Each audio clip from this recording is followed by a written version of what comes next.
aqui com a presença do Matheus Godoy, empreendedor, que foi proprietário da loja Crisca Calçados, que escreveu um livro, uma autobiografia, intitulada Hoje é o Melhor Dia da Minha Vida.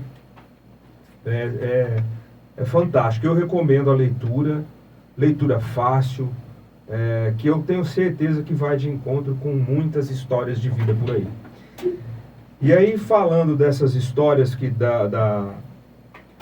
você relata no seu livro, Matheus, conta para nós aquela historinha que você fala sobre do seu avô ligando o carro. Eu estou falando para você falar, mas e para convidar as pessoas, né? A gente não vai falar tudo, né? Mas é que são tantos pontos, tantas partes bacanas que você relata no seu livro. Então eu queria que você contasse essa. Pegando o gancho aí né, das nossas heranças, né, as nossas heranças hereditárias, o padre Fábio de Mello, ele usa uma frase que eu gosto muito, que ele diz assim, que os nossos pais nos ensinam muita coisa errada. Isso são as palavras do padre Fábio de Mello. Mas também os nossos pais nos ensinam muitas coisas boas, né? Claro. E o meu avô, ele teve um papel importantíssimo na minha vida, na minha criação, tanto o meu avô quanto a minha avó. A minha avó foi o grande amor da minha vida. Eu tinha uma relação afetiva com a minha avó maravilhosa, porque quando meu pai morreu, infelizmente a minha mãe precisou sair muito cedo de casa para trabalhar, e eu fiquei aos cuidados do meu avô e da minha avó. Então, a minha referência de família, de homem, de mulher, veio muito mais até deles do que da minha própria mãe, do meu padrasto. Mas o meu avô, ele sempre foi um homem muito determinado, né? O meu avô era o filho mais velho de 9 irmãos, naquela época que eles moravam no sítio, e o meu avô também perdeu o pai dele muito cedo, e teve que se fazer homem muito cedo, naquela época, né? Inclusive, meu avô casou com 15 anos de idade. A minha avó tinha 13 anos e o meu avô tinha 15 anos, né? Eles se casaram. E aí meu avô assumiu já as responsabilidades aí de uma vida, de uma pessoa com 15 anos de idade. E além dele cuidar da própria família, ele ainda ajudava os irmãos, porque ele era o irmão mais velho.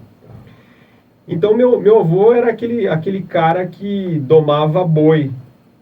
Meu avô era aquele cara que montava em cima de boi, que adestrava cavalo, esse tipo de homem, um homem forte. E determinado. E o meu avô sempre foi uma pessoa muito, muito, muito determinada nessa questão de objetivo. Só que quando ele ficou mais velho, ele já estava aposentado, ele teve um derrame. Ele teve esse derrame e ele ficou acamado praticamente uns 2 anos. Depois da cama, ele saiu para uma cadeira de rodas. Da cadeira de rodas, ele saiu para uma bengala, para um andador, depois para uma bengala, né? E a profissão do meu avô era motorista. Ele foi um caminhoneiro, ele era um chofer, motorista, né, de caminhão. No final da vida, ele, graças a Deus, ele ia ao trabalho dele. Ele era um homem que tinha uma casa própria, ele tinha dinheiro guardado, ele tinha 2 caminhões, ele tinha 2 carros em casa, ele tinha um carro de passeio, ele tinha um carro de trabalho, que era uma caminhonete. E quando ele ficou doente, né, ele teve esse derrame, esses 2 carros ainda estavam lá na casa dele, só que em virtude do derrame ele passou a não dirigir mais. Então ele ficou muito tempo sem poder dirigir. E quando teve um episódio da minha vida, uma fase da minha vida, que eu fui morar com o meu avô e com a minha avó. E nessa fase que o meu avô tinha ficado doente. E um belo dia eu tô lá na casa da minha avó, né? Tava lá e ouvi o barulho do carro ligando. E eu fiquei assustado, porque minha avó nunca dirigiu. E o meu avô estava doente, né, havia tido esse derrame.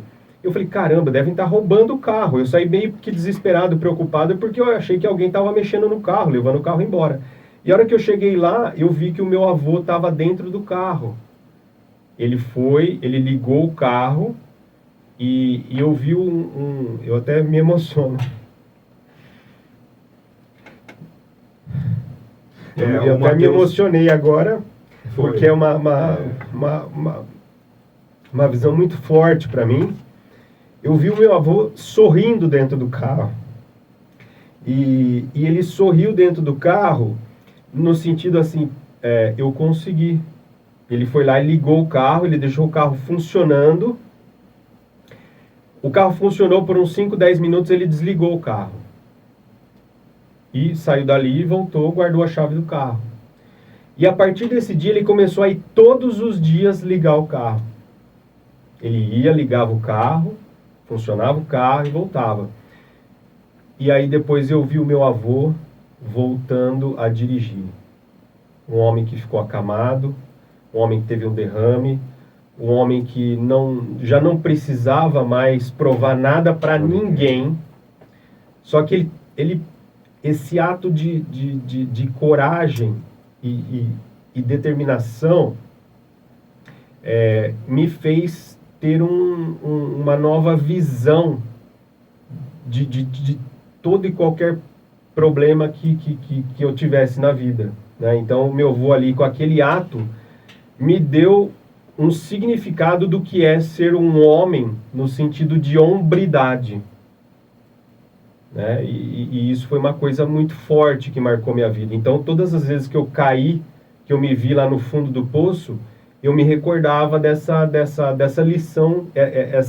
Esse foi talvez o maior legado que o meu avô deixou para mim.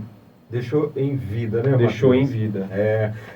Por que eu puxei esse assunto? Porque a terapia, né, como eu já falei, existe um preconceito, né? Você se dispôs a se tornar um terapeuta, se especializar na terapia, em ser o terapeuta, em ajudar pessoas. O seu livro, a sua autobiografia, ela relata os seus altos e baixos, as suas emoções, a conexão, que nós não falamos disso, isso vai ficar para uma outra oportunidade, a conexão com a espiritualidade, que é muito importante, as suas emoções com quem cuidou de você, com quem é o exemplo para você, e que te dá forças e que te dá coragem, que te deu coragem para que você saísse das suas situações aflitivas. Por isso eu quis trazer isso, porque todos nós, como você já disse... E olha, eu vou falar para você, você agora fez uma coisa que talvez nenhum terapeuta tenha feito na minha vida. Essa emoção que você despertou, esse choro que veio, esse nó na garganta que você fez agora aqui nesse momento, isso é o papel de um terapeuta. Você trouxe uma memória para mim e para você entender o que é o processo terapêutico. Quando a gente retorna, né, numa emoção que foi muito forte na nossa vida, é isso que acontece. Então, e aí a minha intenção aqui não é nem essa, mas é mostrar que nós, assim como você falou, que sim, nós temos a capacidade de sair de qualquer situação. Porque quando a gente fala sair de situação, é porque a situação está ruim. A gente tem capacidade, sim, de ressignificar a nossa recomeçar, vida, recomeçar. Né, essa é a proposta do livro, o recomeço. Recomeço, mas o que é mais importante é estar aberto a falar, não, eu quero fazer isso, eu quero mudar, eu quero ser diferente, né? Eu tenho coragem, eu não sou covarde, né? Não é covardia. Esquece quem disser para você que você é covarde porque busca um terapeuta. Esquece que te diz para você que é covarde porque você não é forte, que você não reagiu numa situação de trânsito. Não, eu quero a minha paz, eu quero, sabe? E nós crescemos também, Pepe, eu cresci com essa construção assim de que se eu errar no meu trabalho, eu estou sendo uma pessoa menor. Se eu falir, se eu fracassei, eu estou sendo alguém desprezível. um divórcio na nossa sociedade sempre foi encarado como um fracasso, né? Então, a partir do momento que a gente tem essa consciência que nós somos seres humanos e que nós erramos, nós fracassamos, isso faz parte da nossa vida. Então, quando a gente tem essa maturidade emocional, quando eu fracasso, né, eu tenho que ter essa consciência, poxa, eu fracassei. Assumi o fracasso. E tá tudo bem. Os dois maiores medos do ser humano, você sabe quais são? Quais são? Os dois maiores medos do ser humano é o medo de fracassar e o medo de não ser amado. Esses são os maiores medos da humanidade. O medo de fracassar e o medo de não ser amado. E as pessoas muitas vezes elas ficam presas em gaiolas porque elas não assumem esses fracassos. Mateus, nós teríamos tanta coisa para poder falar, né? Mas eu não vou ficar me estendendo, não. Fala um pouquinho, você tem uma novidade. Tem uma novidade, né? Essa novidade é o lançamento do segundo livro. O segundo livro já está pronto, né? É um livro que eu falo sobre o mal do século, né? Que o mal do século é a ansiedade. A gente está vivendo uma sociedade ansiosa, cada dia mais. Hoje não dá tempo de eu explicar aqui o porquê que nós estamos vivendo esse momento, né?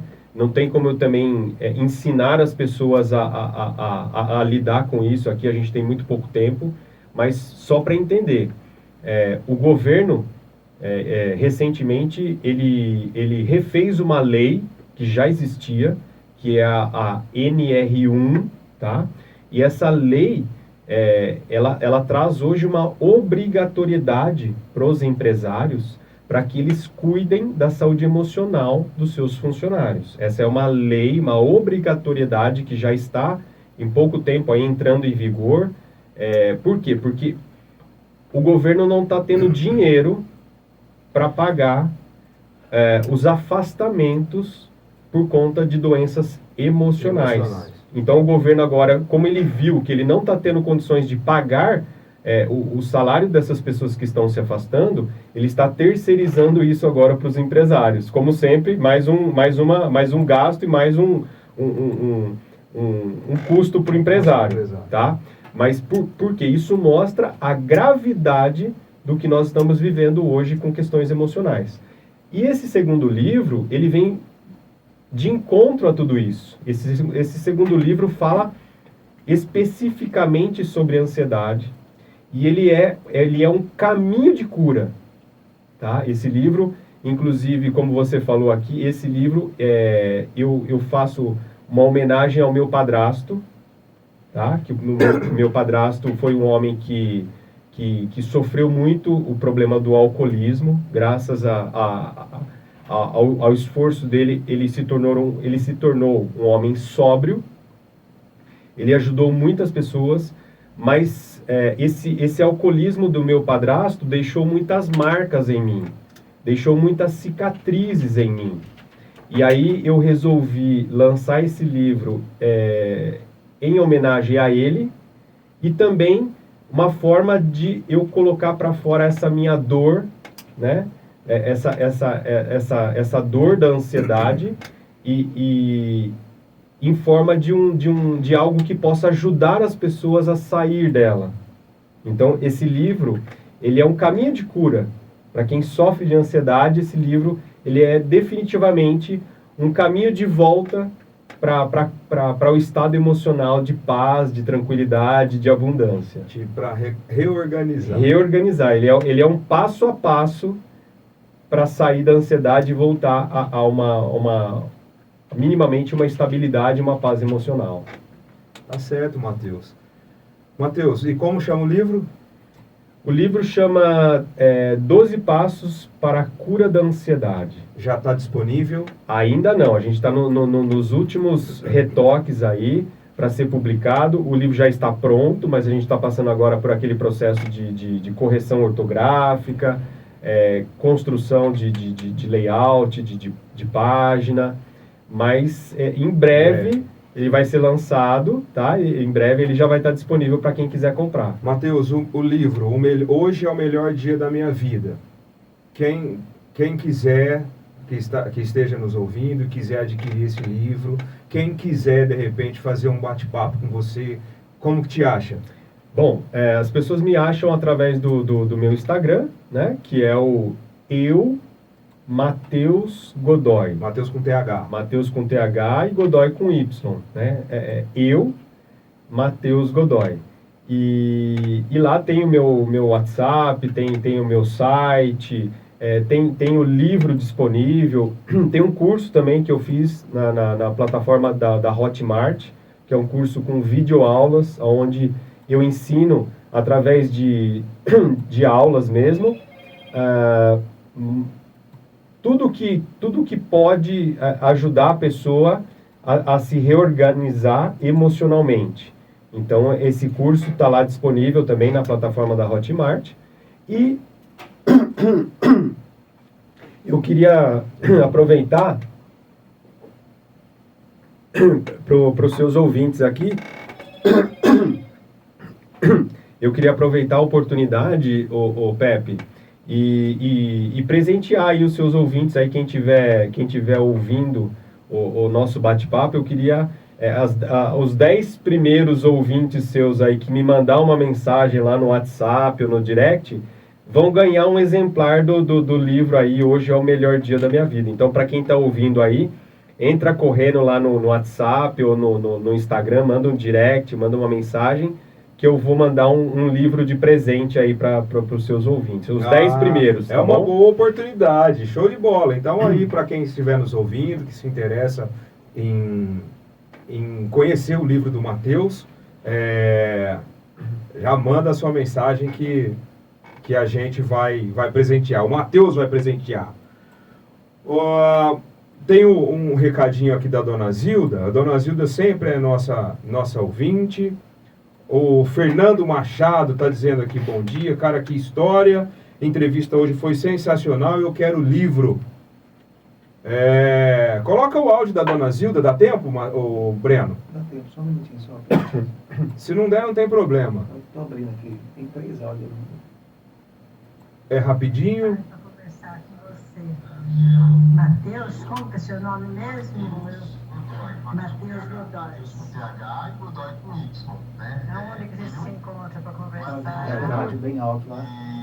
E lá tem o meu WhatsApp, tem Mas para mim, mas é uma pessoa muito... Pode deixar, Breno. Pessoa que precisa. Tá um pouquinho difícil de entender o áudio da Dona Zilda, mas depois eu falo com ela fora do ar aqui.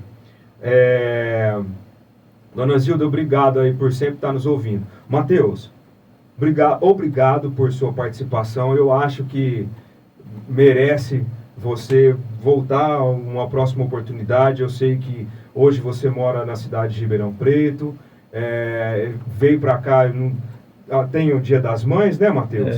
Veio para cá e se disponibilizou a estar aqui com a gente. Então, meu muito obrigado e já deixo o convite para uma próxima oportunidade, Mateus. O Pepe, eu que agradeço essa oportunidade. Obviamente, eu sou suspeito de falar da minha criação, né? Porque hoje esse é o meu propósito de vida. Hoje eu vivo para levar essa mensagem de saúde para as pessoas. Esse é o meu propósito de vida. Eu realmente sou muito feliz nesse trabalho que eu faço. Eu hoje sei a importância que isso no mundo que a gente está vivendo. A gente vive um mundo aí onde as pessoas estão realmente adoecidas, tá? A gente vive um mundo que a gente está adoecido, pessoas adoecidas por conta do trabalho, da rotina, dos relacionamentos. Nós nem, olha, tanta coisa para falar. A gente não sabe muitas vezes lidar com as pessoas que a gente ama. A gente muitas vezes não sabe lidar nem com a gente mesmo, tá? Então eu que fico agradecido, eu fico feliz de poder estar aqui, levando um pouquinho de instrução. Obviamente, eu sou um cara que estou iniciando agora nessa jornada. Eu tenho muito que aprender, né? Eu tenho fome de estudar, de aprender. Eu continuo estudando, eu não paro de estudar. mas eu fico muito feliz e agradecido. E assim, Pepe, voltar para Pirassununga para mim é sempre muito intenso, tá? Porque eu me reconecto com essas histórias da minha vida, do meu passado, e é sempre uma coisa muito, eu diria assim, mexe muito comigo, tá? Quando você me deu o convite... Espera um pouquinho só. Quando você me deu o convite, eu fiquei muito feliz, e eu não sei se você se recorda dessa história, mas uma vez a gente saiu para andar de moto, e a gente foi parar lá em São Carlos, Foi. tomar um café. Exato. E eu me recordo que você falou que seu pai estava com depressão. Exatamente. Não sei se você se lembra dessa história. Um pouquinho. E ele ainda E sofre aí um você pouquinho disse com assim isso. para mim, olha, meu pai é um cara que não tem problema financeiro, meu pai não tem outro tipo de problema e meu pai está sofrendo de depressão. É. E naquela época eu estava bem. Eu estava bem. E eu não tinha a menor ideia do que era a mente humana. Eu não sabia que anos depois eu seria um cara que iria sofrer essa doença da depressão. E que isso ia causar os estragos que causou na minha vida. Então hoje tá aqui, podendo levar essa mensagem para as pessoas e principalmente trabalhar na prevenção. As pessoas não precisam falir a sua empresa como eu fali. As pessoas não precisam destruir os seus casamentos como eu destruí. Existe um caminho melhor para isso, né? Então, que as minhas quedas sirvam para que as pessoas não as cometam. Eu gosto sempre de dar os meus exemplos, mas no sentido de que as pessoas não precisam passar pelas dores que eu passei para pedir ajuda.